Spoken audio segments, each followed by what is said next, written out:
All right, Matt, let's get started. Let's jump into some fun things that we are going to talk about today. Maybe it's always good to do a precursor for this because I know people look back at these videos and kind of want to get a sense of what's going on a quarter by quarter basis, just kind of anticipating what's about to happen, but also just get a sense of feeling or some visibility on their feelings of what's happened to date. When I do quarterly reports with my clients, it's one of the things I like to point out. You know that feeling you've had for the last quarter? This is what it looks like on paper. This is what it Yeah. looks like in a graph. And you just get a sense of like, oh, that's really where things are happening or what's really going on. What's the vibe, Tim? Would you say people are freaking out? People excited? People cautious? Any adjective come to mind? No, I think it's been, we'll kind of see in this numbers, it's been such a roller coaster of a year. Um, if we're honest, looking at past data to predict the future is not the greatest science.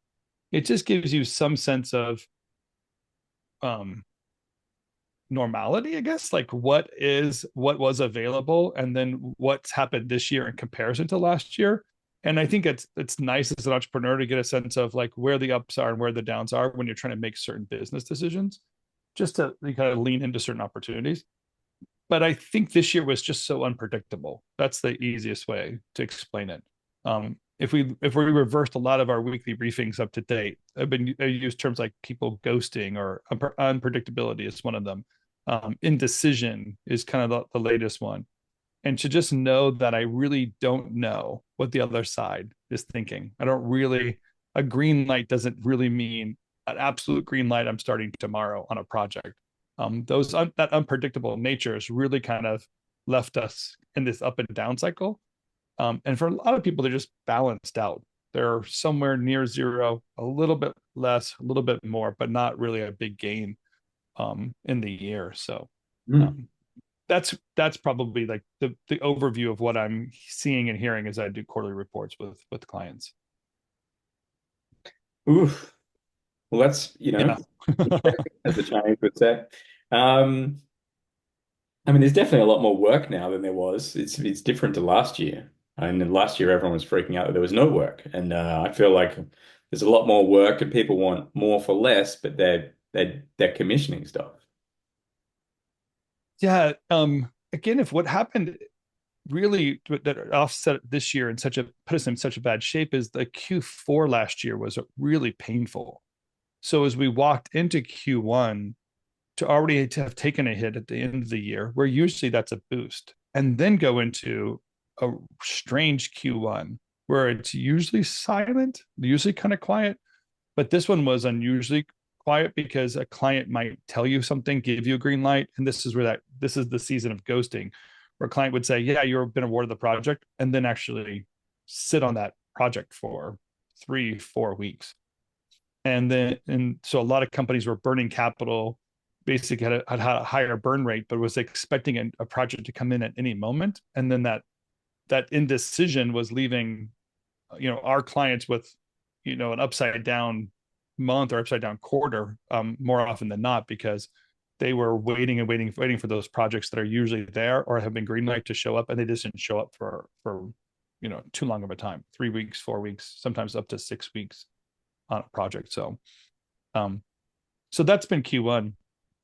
Going into Q4, I should just explain what we do at RevThink is we often work with clients. We have one-on-one engagements with them. As part of our one-on-one engagements, we run cash flow with them, do production meetings with them, as well as make other business decisions. And one of the things that we do on a quarterly basis is build quarterly reports for our clients.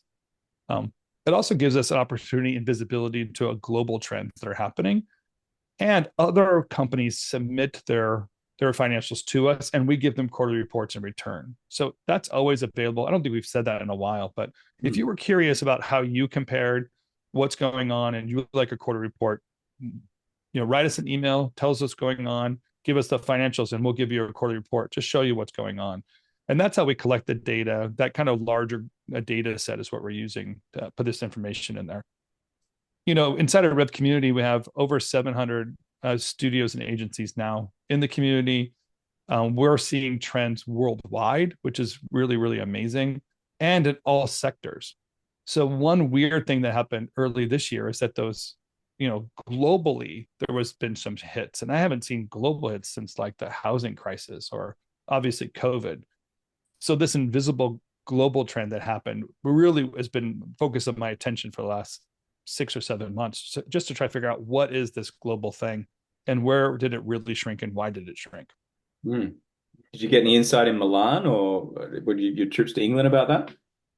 Yeah, I've been collecting it for quite a while. That even the pitch of what Milan was. So Digital Design Days, we hosted a 3-day think tank to bring agencies and studios, I'm sorry, clients and studios and agencies together to ask kind of bigger questions. What is actually happening? How do we get through this trend? Um, and there was some big insights in getting the group together, even the pre-conversations we had, because we pre-interviewed a lot of people going there just to find out what they were thinking. And just to recognize on a marketing trend in what the promise of digital marketing has really come to age.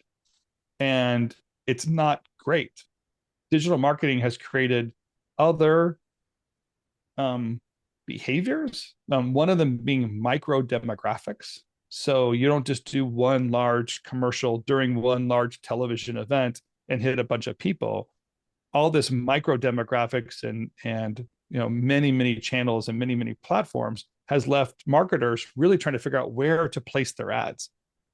And for the last couple of years, they've heavily depended on influencers, and then the influencer market kind of shifted and changed it on them.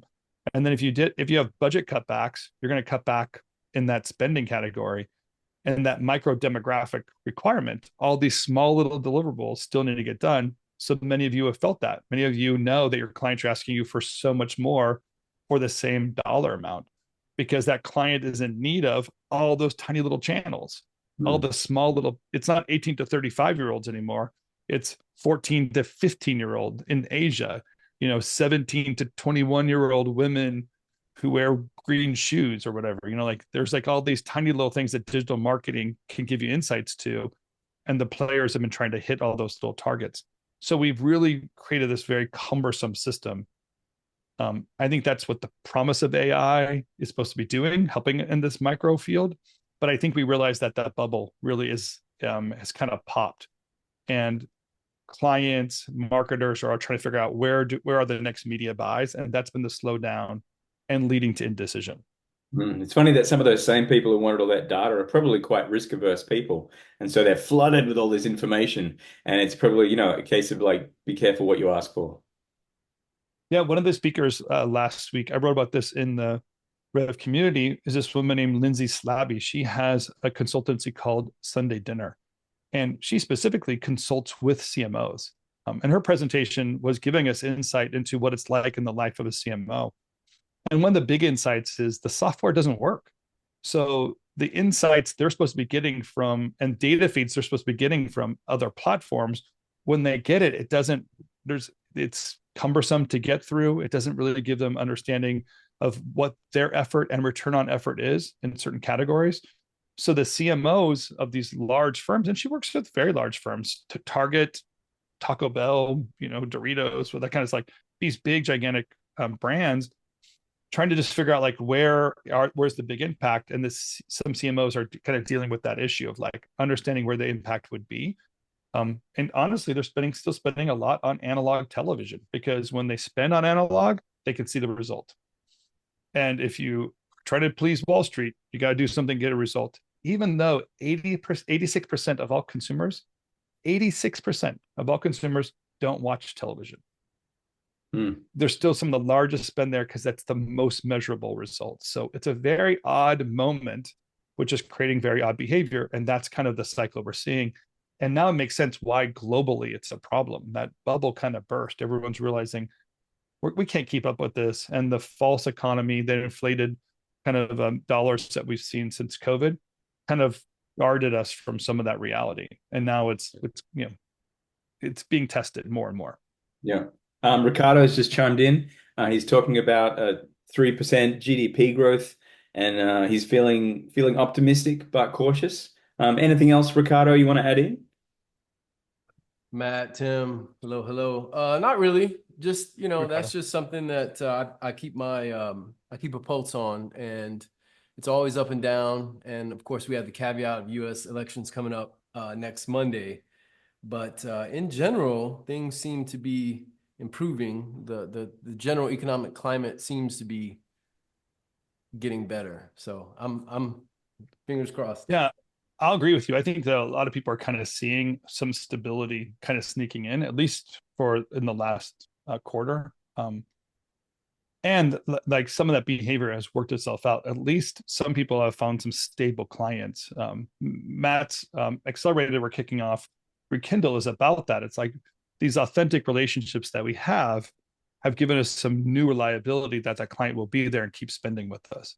But it took us a while to find those authentic attachments, those clients that will depend on us regularly, instead of it being, we can be in the open market selling our goods. I think a lot of that kind of like noise has been very, very troublesome. So a very clear positioning statement that used to get through the noise, those aren't getting anymore. I think it's more touch points, more face-to-face time, more authentic relationships. Yeah, but even those Um, authentic relationships, like any relationship, they change. After 3 years, their circumstances might change. They might start to get sick of their job. You never know. And like any relationship, it takes work. yeah. And I asked a lot of people last week at Assembly in Los Angeles just how their year was going.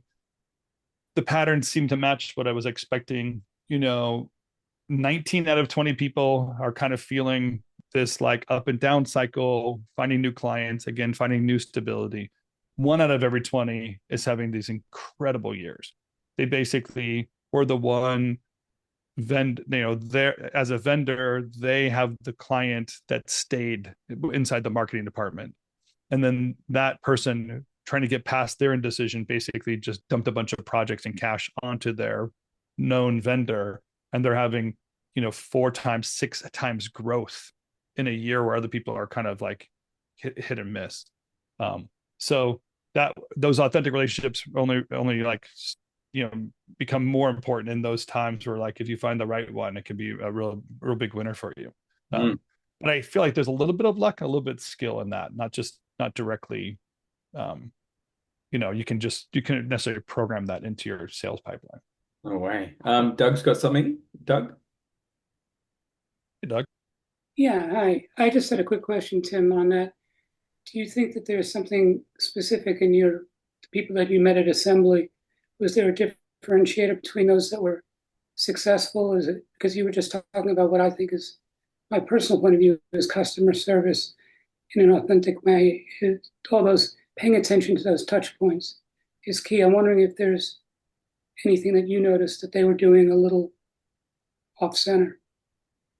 No, it's again the person I'd say like when I say, well, what do you think made the difference? And they say, I feel like I just got lucky because specifically Assembly was entertainment, and I'll show you the entertainment graph in a second here. But in the entertainment segment, really truly roller coasters, layoffs. I mean, a good number of the people that are there had just recently lost their job, and they were there to network and find new positions, right? So it's the marketer that stayed behind that needs that vendor to step up. And I don't have the time to onboard you, teach you our brand or brand strategy. I need you to do 3 times the work of people that used to be in our department. Here you go. You're my known vendor. Just keep on doing it. And You kind of have to be ready, trusting it willing, more and as like able. an agency. So it's a ready, willing, and able kind of thing.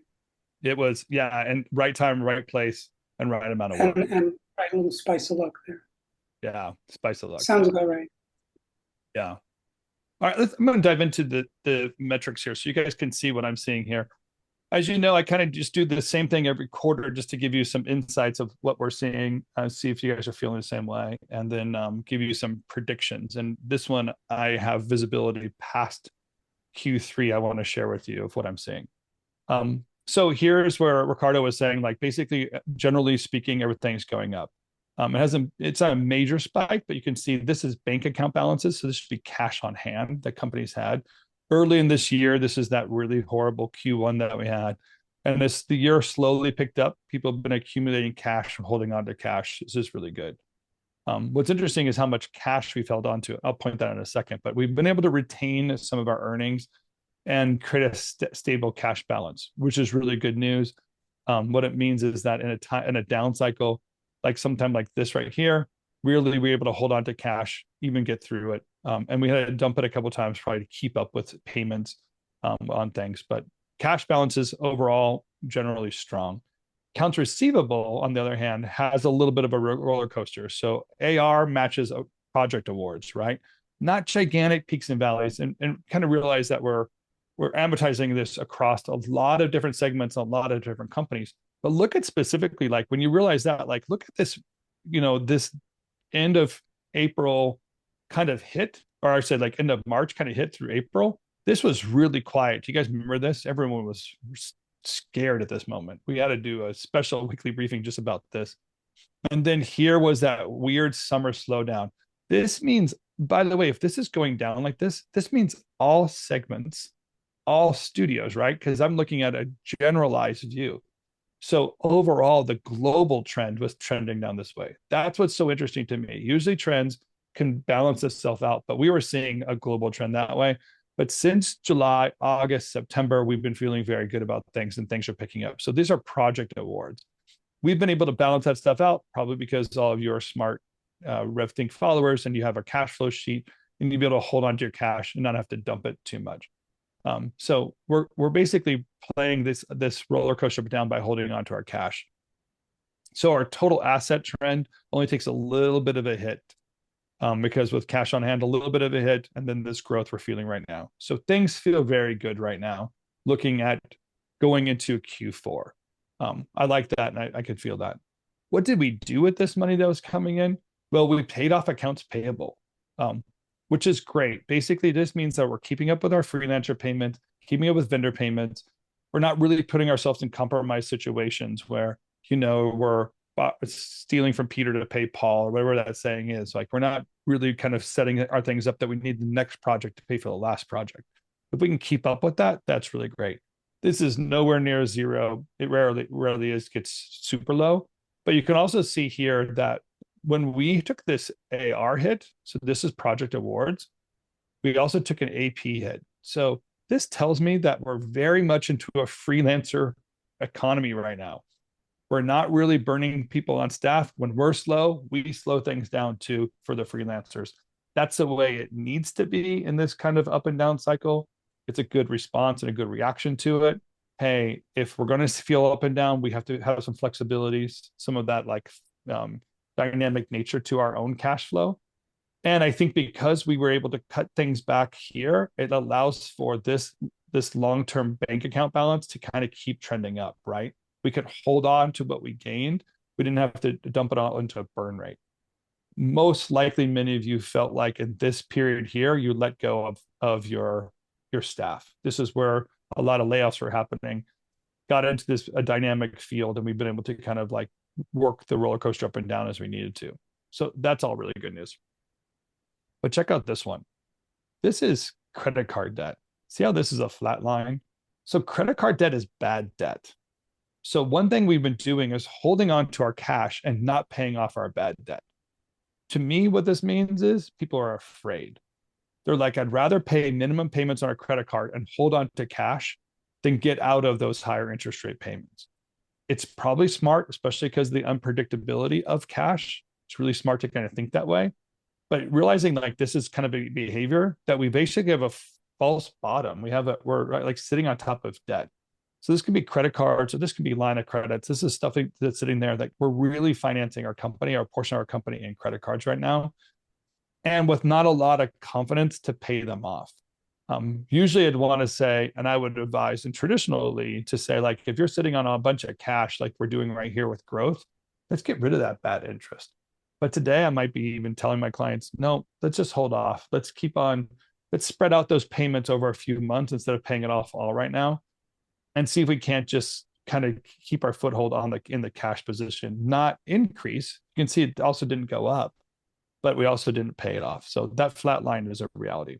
So our total liabilities actually took a tiny little hit. There's been a couple of bumps here. This is probably related to making certain payroll months, but we're also kind of like looking at a trend here that the overall liabilities are going down. So that's really good news. We want the liabilities to go down, cash to go up. We're feeling very confident. Let me show you what this looks like with a segment.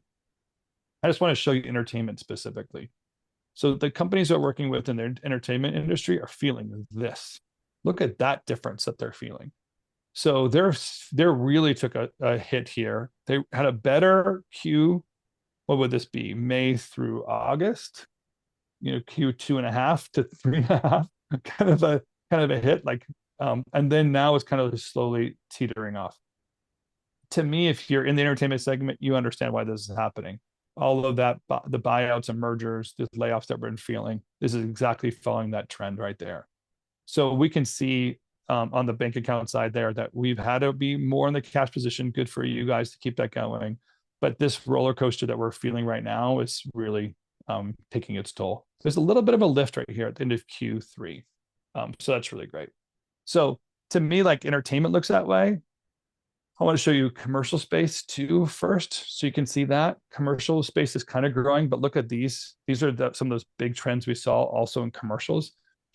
By the way, if you don't know this, entertainment and commercials are related, kind of like what I said before, where a majority of marketers are still spending dollars on television. Even though most viewers aren't there, the dollars are being spent there. And listen, if television is bad or non-existent or struggling and people aren't watching TV, then commercials don't follow that lead. So if entertainment's being hit, television shows aren't being built up, then there's nothing for people to watch. Commercial buyers are not buying in that airtime either. So we're not making commercials for that airtime, or we're being cautious because we don't know where we're going to put those commercials and so on. So in the commercial segment, that's what we're kind of seeing here too, these up and down cycle in the commercial realm, but a nice little lift at the end. So with those two in mind, look at this last one here, agency. This is where the gains are being felt. So many of the cycles that we've been feeling on the downside and the other two, and agency spending is going up. So I'm asking myself the question exactly this: what's happening in the agency side that allows for these big lifts to take place? And this is where I'm saying those multipliers where people are getting 4 and 6 times. Here's what I think is happening. These marketers don't know what to do. They don't know what to do. So if you're in a service-based business and you're saying, whenever you're ready, we're ready to execute that decision, they say, okay, well, whenever I'm ready and my decision is made, I'll give it to you. But haven't made a decision. I don't know how to make that decision. Well, agencies come in and they say, hey, we actually have strategists. We have storytellers. We have writers. We can help you get past that indecision. We can run some analytics, do some marketing analysis, and see if we can't get you outside of that indecision category. So the dependability, the dependence on agencies right now is really kind of being lifted. And I think the agencies are really seeing it the most. There's been some big gains on the agency side in the last few months. And I think some of that is just wondering and asking, hey, what will happen on the other side of this election? What is always true and what can stay true? So this might be, if you're a service-based business, you might find your next clients. I know we've been saying direct to client for so long, but your next big paycheck might be coming from agencies because they got the ear of the brand. They're talking to them, they're providing their strategy, and they're going to need execution through their agency. Not our favorite, right? Because their payment structures are not that great. There's a lot of sequential liability and other issues that we have to deal with. But recognize right now they're getting the marketing dollars to help solve this indecision problem. And that should help you kind of recognize and probably build out a strategy for the next quarter. Mm. Well, yeah, in Australia, you're seeing they call it the rise of the indies. So many small agencies are popping up. And I guess it's because clients want an agency that's just going to focus on them and not just their retainer. And they're starting to land really big accounts and do really cool things. But it's just a matter of keeping up with who they are. Yeah, the lady Lindsay last week was talking about, they did a big award from I think it was Taco Bell. They gave an $8 million project to an agency with a half a dozen people in it. And the reason is because that strategic decision making. So all those micro demographics are still true. I still have to make material. I still have to create commercials for all those little pockets. But if I'm a I'm a 50-year-old male, and you're talking about now I have to understand and market to 17 to 22-year-old women. I need help. I need to go find a micro agency to help me think about just that demographic. And that demographic might have grown for me because I used to only do 18 to 35-year-old males, but now I can do digital marketing and find them. That's also true for the 50, 60, 70-year-olds I'm now selling Mountain Dew to also, right? So my demographics spread out and I hit them in smaller chunks. I need these smaller groups to do it. Also, I think there's a lot of layoffs that happened in the beginning of the year, and a lot of those employees went and launched, and they still are specialists. So their agency or agency friends are in place are saying, I still need you. Can I hire you temporarily? Can you come in and provide me some strategy? So these micro agencies might be popping up and having their own moment because of what's being fed to them and what the industry is kind of put on their plate. Interesting, huh? Yeah. Yeah. Okay, so I want to answer any questions about that because I want to dive into a strategy I'm playing out for the end of the year for everybody. Mm. But I want to make sure if anyone had any questions about that before I jump into the next thing. We can always come back to this too. Ricardo's already thinking. He's scheming. I know. I'm watching Ricardo. I'm trying to figure out if Evil there's villain look. He's already made a plan. yeah. Okay, let's talk about my front windshield is cashboard, right? So anybody I'm going to show a basic cash flow sheet so you can kind of just see. I'll zoom into this. Many of you already have this, and if you don't have one of our cash flow sheets, please just reach out to me. I'll send this to you. In fact, I might just give you this copy right here. But cash flow just allows us to take whatever week we're in, this primary week, and look forward multiple weeks. I often look forward 12 to 16 weeks. Please don't read this. This is just a template I'm using to show it. But the overall idea of cash flow is you're looking at your starting accounts balance, what expenses that are happening in this week, and the cash that remains. I personally have designed my cash flow that I take this cash remaining, I start my week with that, and then I infuse next week with cash I received in this week. I say that specifically because some people depend on a cash in the week that they're in order to pay their bills. And I postpone it one week because I don't really know which day of the week it's going to come. And I want the same cash flow meeting, the same decision making at the same time every week so I can have a pattern to it. So I grabbed my AR from that same week too. So my cash remaining, my AR, that becomes my starting balance for the next week. Pattern starts over again and so on. So that's how cash flow works. When I work with clients, it becomes more complicated with this, like something like this, for example. So this is just a sample of a cash flow, but I actually averaged a lot of information that I have into something, and I built out a model so I can show you what I'm seeing in cash flow. So with that in mind, you can see here that cash for a lot of companies is still very high based off of that upward swing that we've been seeing since for Q3 into Q4. And then we're in a cash position right now. So cash can look really good right now, but our bills are catching up to us. See these payments right here. This is outstanding accounts payable that I'm going to pay out for that money I've earned.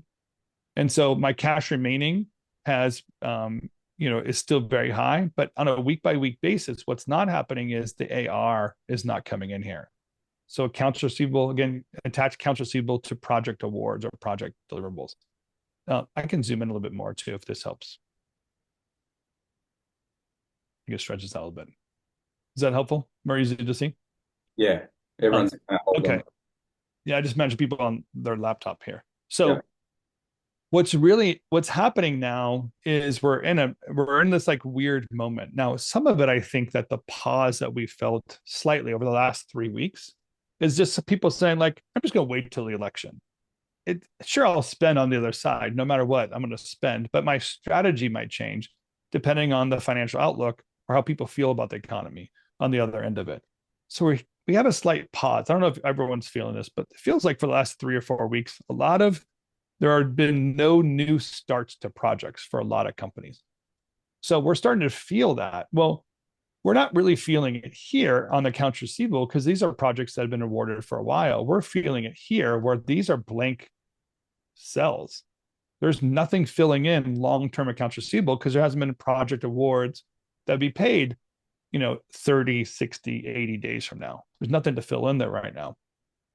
So this will eventually become one of these weird downward swings that we see, like this. We're looking now at the past, but this is a past receivable, but our future is going to look like this. We're going to have this down cycle right here. That down cycle is going to have a major effect on us. And here's the bad news, maybe, is that it's going to come in January. Well, why is that bad? Because January are often slow. So we often don't get any new awards in January also. Usually usually a slow quarter. Q1 is usually a slow quarter.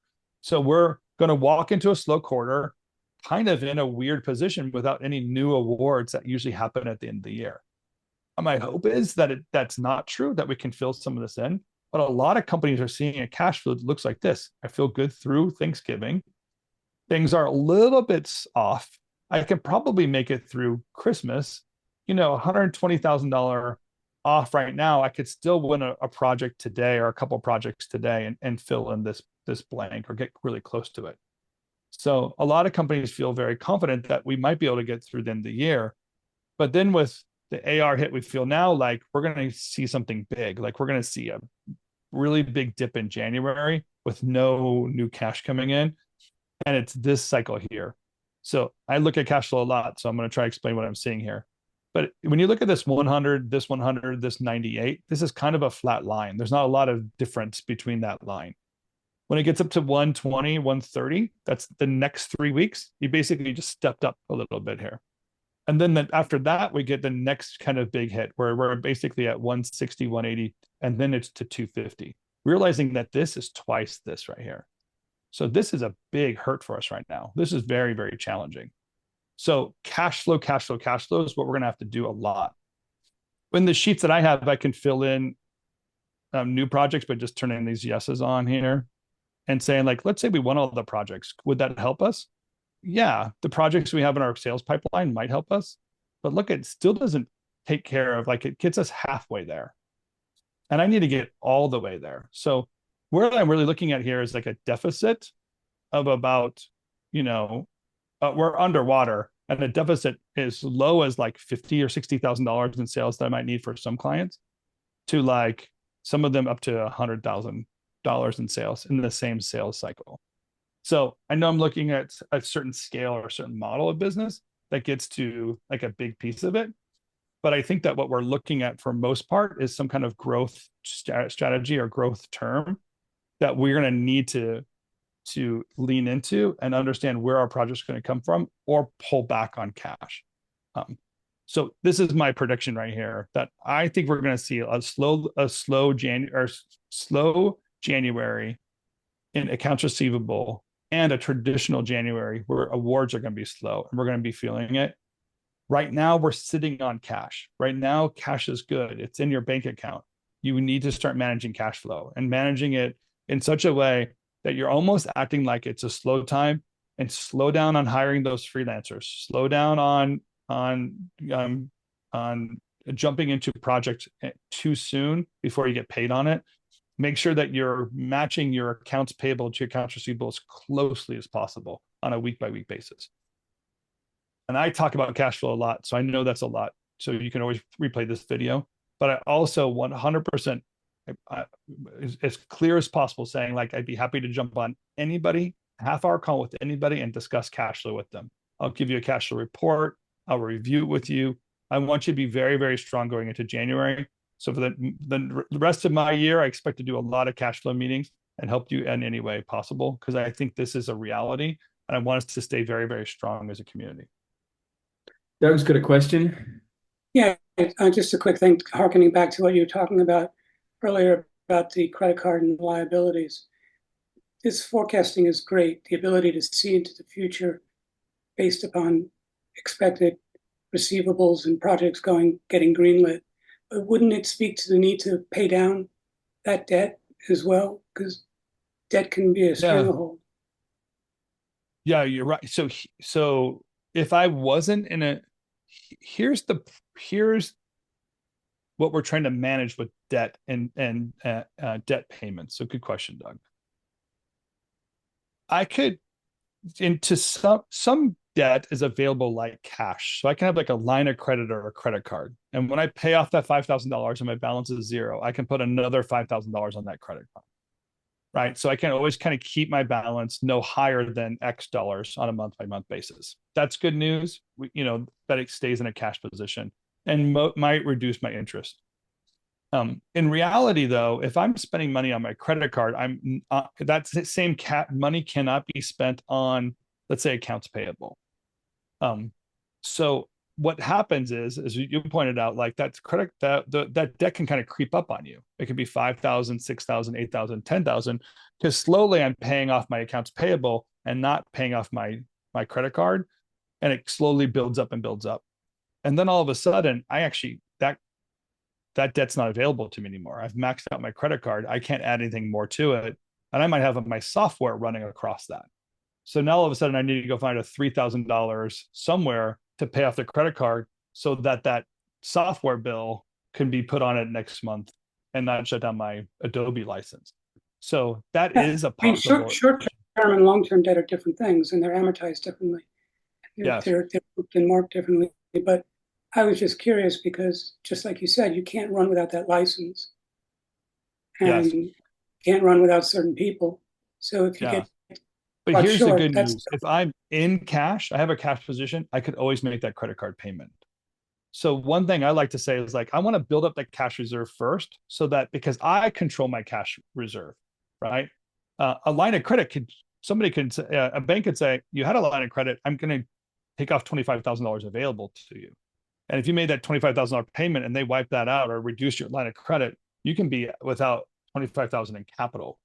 So I want to make sure I have my cash in the right position first, and then work my way down off of debt cycles second. It's just the order of events I put it. And the unpredictability of new money coming in makes me want to stay in cash a little bit longer. I can afford 2 months of interest payments and be in a cash position just for safety than to be chasing all these other bills to get them down to zero and have no money in the account when I really need it. Right, and that's a personal decision that you make because you know your business best. Yeah, that's exactly right. This is why I have to work with companies individually. I can't globally just say, here's all the right answers.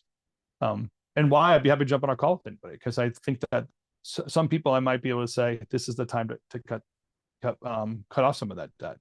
One of my clients, we just got rid of a very large debt that they've been sitting on because we could see there's enough of a cycle happening that we wanted it gone.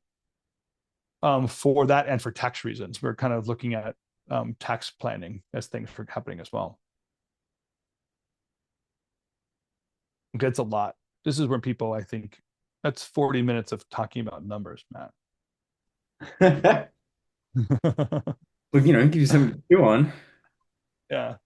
Look at Jason smiling. Jason talks about numbers all day long. So let me just give you some big takeaways. I'll kind of go back to this here, right?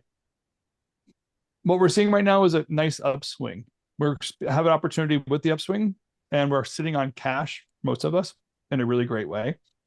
There's the unpredictable nature of accounts receivable, which is a reflection on projects. So that unpredictable reality means we have to manage it better, more closely, kind of see things on a step-by-step basis as they come in and as they go out. So if you're running a production roll-up, you're running the factors method, and managing the splits, one thing you might want to do is sit down with one of us and look at those splits, and maybe we carve back a few percentage points off of projects right now to build up some cash. So you might traditionally have a 50-50 split, 50% going to the projects, 50% going to the company. And I'd say, like, how about we just make it 45% just for a few months going to the projects? Leave a little bit more to the company to see what we can do. It might crunch projects, it might feel impossible, but kind of lean into more of that creative, subjective nature on projects and see if we can't squeeze a couple of points out. Build up that cash reserve. Give me those 3 months while the going is good. You could want it when the going is bad, but there's no money to save. You can, like, hey, 5% on nothing doesn't get you anywhere. 5% on 100,000, great. I gained $5,000 more to put in my savings account. So while the going is good, we might want to carve out a piece of that. So that's the big trend we're seeing there. The big reality is that we're at the end of year. We're going to hit tax season. There's going to be sell-offs. There's going to be other things that people have happening in the marketplace. Post-election, that's going to create a different trend for us. And we're going to walk into a January, which Januaries traditionally are pretty slow. So if we don't see a really great Christmas, we're going to have to survive through January and February, just like we did at the beginning of this year. I want people in a very different position. I don't want to have to do layoffs and panic sales. I want them to be in a place where like maybe this opportunity to hire somebody because someone's being laid off somewhere and you've been waiting to bring on somebody with that capability. I would love to see that strategy play out for a lot of the studios that I'm working with. And how do you know if you've got a false gain happening? What should you be watching out for? The false gain, the false lift. Yeah. This out right here. You got to be looking at your accounts receivable and measuring this thing here. You have to be understanding like how much of my accounts receivable is in collections right now and how much of that is aging.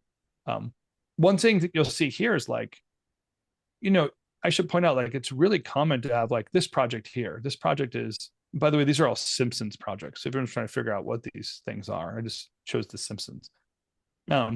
But this project here is 33,000, has 15 aging right now. And the other is not yet aging, meaning the second invoice isn't due and probably not due for a while. So it's not unusual to have long-term accounts receivable. And these gray invoices are invoices that haven't been sent yet to the client, but we kind of know when they're going to land. So here are all my projects I have in house, and all of the accounts receivable is showing up here within I'll call it aging, in a cycle that will all come to fruition within my cash flow cycle. And there's nothing sitting here or on these far right columns. That's the cliff that we're seeing. That's the one that's going to hit us. And my fear is it's going to hit us right here in January. So to have it a slow time of year and no cash is really, really painful. It's one thing when it's a downward cycle, but it's busy. I can get another project and kind of work my cash flow around it. Here, there will be no new projects and out of money. That's a hurtful moment. So I want people to just be prepared for that. You have to have cash on hand and ready to adjust your team as you need to. Whew, exciting times. People are going to get busy after Thanksgiving. Going to get busy. Here's one other thing. Matt and I, in 15 minutes, we're going to cover Rekindle. If you don't know or weren't part of last week's conversation, Rekindle is an accelerator we're doing. The term we're using is authentic relationships. So what we need is authenticity to get those winning clients that we can hold on to and understand what their needs are. Think about the problem the agencies are solving, that they're staying on the up cycle while studios are feeling the down cycle. It's because they have an authentic relationship. They can deal with a problem with their client and work out the problem first and then get the work second, or get the second part of the project working there. So our belief is that the positioning statement word salad that's taking place is not breaking through anymore, because it doesn't distinguish you as an authentic brand, especially if it's something you've had to memorize in order to tell your client. So Matt has figured out a way of like psychologically getting to what he's calling the secret sauce. It's a way of just explaining who you are in a very simple way and getting through the noise that other people got there. That's the accelerator. It's to rekindle that creative energy and that creative voice that you have. I know we're talking about joining an accelerator at a time where there's a fiscal thing happening. So invitation's always open to talk to us. Scholarships are available if you're international and there's a difference in economic needs. We understand that too. You can always call us and have that conversation. And in just about 15 minutes, we're going to explain more of what that accelerator is. So we'll get in more detail in 15 minutes. If you'd like to join us and be available, I can put a link here in the conversation. As well as this link is available in RevCommunity right now too. So if you're a member of community and you would like to be part of this conversation, I'm just going to put that link there. It's like RevThink.live/rekindle. In 15 minutes, Matt and I are going to walk through it. Happy to answer any questions. We'll actually just give you all the insights. We're going to give these insights away as much as possible because we want people to be part of it. But the workshop and the lessons that Matt has done and figured out with people to get these breakthroughs, that's what's available in the 6-week course. So I want people to pay attention to that. That's a long-term need that's really going to show up in our industry a lot. And the pivots that we're going to have to do, especially with technology taking over a lot of jobs, it's going to be really important to have a genuine, authentic kind of positioning in your relationship with your client. So we want to help you get there as much as possible. 100%. Love to see you there. Yeah. So that's in 15 minutes. Let's Cash cut flow it is off. available to you. Yeah. You can hit me up on RevCommunity or hit me up, just write me an email. I can always find a half hour for you if you want to go through cash flow. Oh, let me give you one more thing here. Raise your hand if you don't have a cash flow or you need a cash flow sheet. I can throw you a template that I give it away a lot to people and make this available for you. This is I'll just put it right here in the conversation as well. That cashboard is available. This is just a template. It has filled in blanks. You can see how the formulas work, but you can almost fill in your own data. And if you don't know how to do it, again, reach out to us, reach out to Jason, reach out to Matt or me. We can show you how to put your information in there and start running your own cash flow. Awesome. Did I say cash flow enough in the last hour? I picked it up. You know, and I'm pretty dumb, so it takes a while to get through to me. If there's one thing I took away, it's cash flow. Cash flow. Yeah. Cashing flow. Yeah. Well, those of you who are sitting on here that do cash flow, you can testify that's working for you too. So I know. Thank you very much for coming. Thank you, Anna, for staying up so late. Thanks for Travis. We're getting up early in the morning. This is a tri-continental TWB. We're really making some big impacts here. This is exciting. I'm loving it. I love when the time zones line up so we can get the whole world all linked up together. It feels great.